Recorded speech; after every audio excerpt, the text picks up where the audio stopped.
Now they want us to insert a new row below the blind row. It tells us exactly where we want to position it.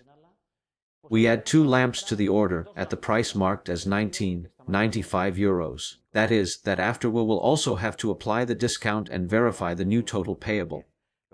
What in essence they are asking us for it to modify our spreadsheet, to alter the structure of our spreadsheet. This is how we have tried in other occasions, slightly problematic. We are going to see what happens. We have to, after blind, put a new row containing the content. We are going to insert a row.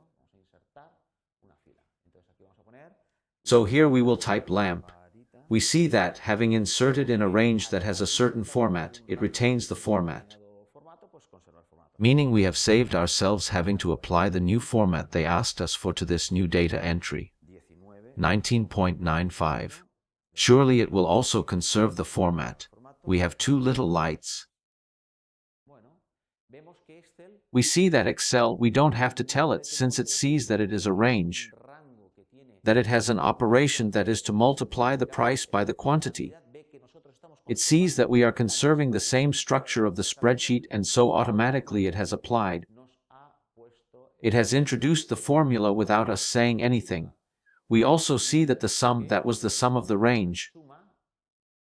This we need to check, because we are working at the edge of the spreadsheet and, depending on the version or on contents of the other cells, it might be the case that it has left a value out. We see in this case that it has amended the sum correctly, meaning it has applied the discount properly and the new amount payable is 559. We have seen that, with very few input data, we have added a new row and Excel has realized effectively that if we conserve the structure of the spreadsheet, it is going to apply the calculations as it thinks we are about to do them, because we are conserving said structure.